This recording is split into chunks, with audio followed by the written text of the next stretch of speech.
Hello everyone, how are you? I hope you're doing well. In the last video, we saw an important FastAPI concept, path parameters. In this video, we're going to learn about a new concept, query parameters. As we saw in the last video, path parameters are like variables that are part of the URL path. We can use them, for example, to dynamically serve a specific resource depending on the value in the URL. Query parameters are a little different. They give us additional options when requesting data. For example, we can use them for filtering, searching, sorting, pagination, and other options. In this video, we are going to see what query parameters are, how they work, and how we can use them in FastAPI. To explain this, as you can see here, we used a path parameter to fetch item number 1. In this case, we know the ID of the resource. We know the ID of the item. But let's say, for example, that we don't know the ID. We only know the category. In that case, we can use a query parameter. For example, here we can use the question mark. After it, we can add the name of our query parameter. For example, category equals pizza. This is an example of a query parameter. It's different from a path parameter. A path parameter comes after a slash in the URL, while a query parameter comes after the question mark. For example, we can have something like .category equals pizza, and FastAPI can use this information to return the menu items that belong to the pizza category. That's the basic idea of query parameters. We can also have multiple query parameters. For example, we could have category, price, and other parameters. Query parameters are very useful. We can use them for filtering, surgination such as limit and offset, and many other things. To understand this better, let's create our first example. We're going to create a simple endpoint, for example, /API/menu, and then define our function. Look, the query parameter will not be defined in the endpoint path. It will be defined only in the function as an argument. For example, let's create a function called getMenu, and we pass a parameter to the function called category. For a path parameter, the parameter is defined both in the endpoint path and in the function. But for a query parameter, it is defined only in the function, as you can see. We'll define it as a string, for example, and we'll return this category. We'll return a simple JSON response containing the category. Let's go now to the Swagger documentation. As you can see, there is this new endpoint. Click Try It Out, and in the category field, you can see the category query parameter. Let's enter pizza and click Execute. As you can see, it returns a JSON response containing category pizza. I think it's simple. We can also add another query parameter, for example status, which will be of type Boolean, and we can return that status here as well. If we go back to the Swagger documentation and refresh, we now have two query parameters, category, which is a string, and status, which is a Boolean. I think the idea is clear. Now let's use this in our example. In this get endpoint, let's add a query parameter to filter the menu items. For example, let's say we want to filter the items depending on their status. As you can see, every menu item has a status or available field, which can be true or false. Let's say that we want to filter the items based on their status. We add a status query parameter here. Then we'll create a result list that will be empty. We'll loop over the menu items, and for each item in the menu, we'll check if the item's status or availability is equal to the status query parameter. If they are equal, we'll append this item to the result list. Finally, we'll return the result. The idea is straightforward. Instead of returning all the menu items, we return only the ones that match the status passed in the status query parameter. Let's test that. If we go to the Swagger documentation, we can go to the first endpoint and click Try It Out. As you can see, there is a new query parameter of type Boolean called status. Let's try to execute it without providing a value for status. As you can see, there is an error because the parameter is required, so we need to provide a value. Now, if we select True and click Execute, it will return all the available items, as you can see.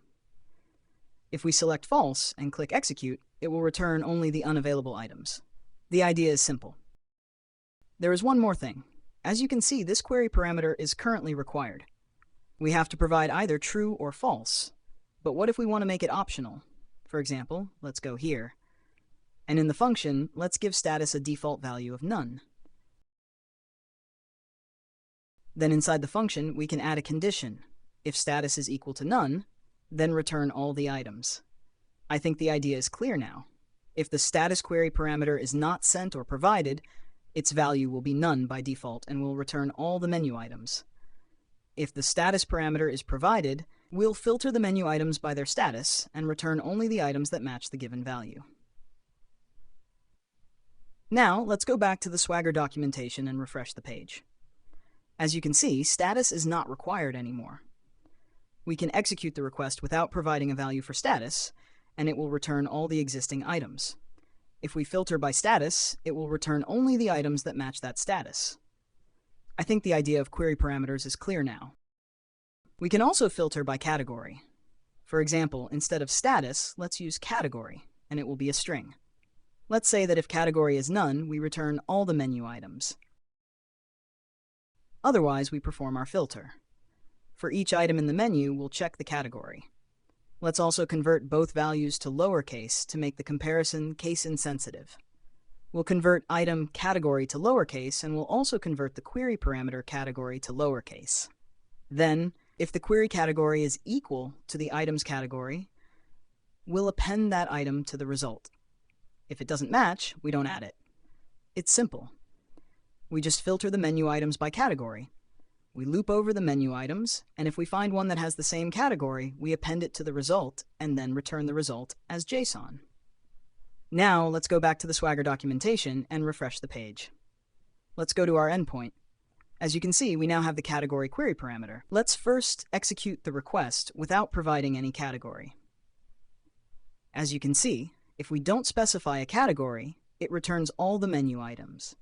If we enter pizza as the category and click execute, it should return only the items that have the pizza category. If you encounter an error here, let's check the console and see what the problem is. As you can see, I didn't write the category correctly. Let's fix that. Go back to Swagger and execute the request again. As you can see, it now returns the correct item with the pizza category. Let's try to return the item with the burger category. Click execute. As you can see, the response contains the item that has the burger category. I think that's it. The idea is clear and simple. As I said before, we can use multiple query parameters. For example, here we used only category, but we can use both category and status. For that, let's clean up this function a little bit. I'll remove this part and change it to something like this. For each item in the menu, if the category exists and the category doesn't match the item's category, then we use continue to move to the next item. After that condition, we append the item to the result. I just optimized the function a little bit. What will this function do? It will check whether the category filter was provided.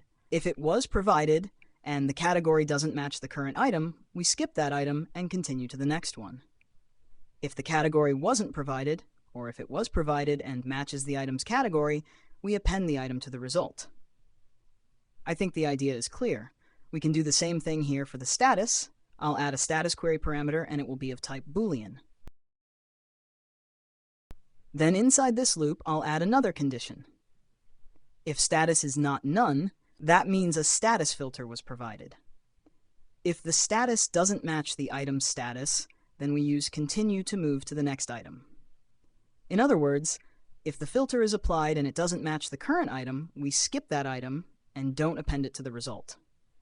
I think the idea is clear for both category and status. It works like this. If the category filter is provided and the category doesn't match the item's category, skip this item and continue to the next one. The same thing applies to status. If the status filter is provided and doesn't match the item's status, skip this item and continue to the next one. With this simple approach, we can combine multiple query parameters to filter our data. We can also add another parameter here, which will be sort, as another query parameter. For example, let's say we want to sort the menu items based on the value of the sort query parameter. The idea is also simple. I'll just copy the code that I already prepared here, and then I'll explain it. As you can see, after we finish the loop and apply the first two filters, category and status, we have our result list containing the items that match those filters. Now what can we do with this result? If sort is equal to ASC, which means ascending order, we can sort the result based on the price. For example, we can use result.sort and specify the price as the value we want to sort by. This will arrange the items from the lowest price to the highest price. On the other hand, if sort is equal to DESC, which means descending order, we can sort the same result in reverse order. This means the items will be arranged from the highest price to the lowest price. The important thing here is that we first apply our filters, such as category and status, and then we sort the filtered results based on the sort query parameter. This gives us a flexible endpoint where we can filter the data and then sort the results according to what the client requests. I think the idea is clear, right? Now let's test all of this. Let's go to the Swagger documentation, open this endpoint, and as you can see, the 3 query parameters are present here. We can now test them. Let's start with category. If we enter pizza and click execute, as you can see, it returns the items with the pizza category.